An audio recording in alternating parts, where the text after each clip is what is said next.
Yeah, so auction houses need to do a lot of, need to secure their bidders' honesty.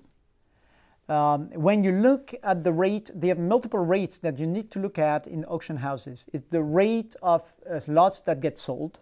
That's a good sense of the health of the auction house. Because if they only sell about 50% of the lots they present, there's something wrong, right? So you want them to be in the higher rates of selling lots. And then once they've sold a lot on paper, virtually, they need to consolidate the sale and get the lots paid for. That has happened to me a couple of times. I was Grogan, which is a local auction house, a significant auction house, had this very interesting piece of Ming Dynasty Wang Wali chair, high chair. And I registered to bid for that lot. It was a lot that was going in the $40,000+. They get it, I think, up to $70,000. So I don't get it. And they called me back about a month later, and they say, they tell me, they say, well, this lot sold, but the person never paid.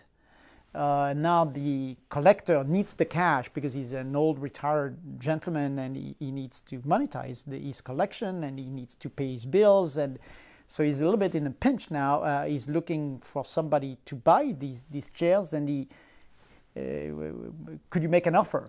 And I made an offer. They didn't take it, but so that caused a lot of problem for the auction house, number one.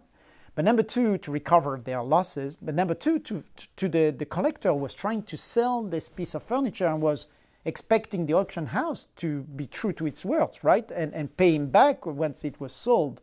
And he was excited. It sold for $70,000. He had already calculated how much profit he had made.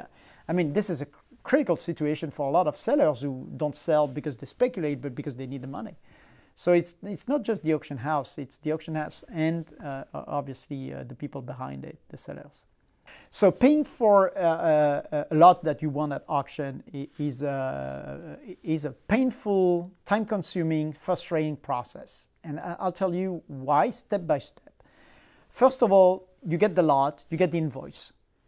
You only have so much time to pay. After that, they could forfeit the sale on you. They could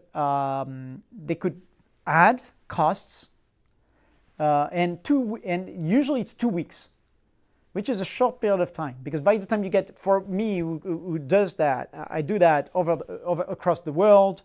By the time I get the invoice, sometimes I only have 3 days left.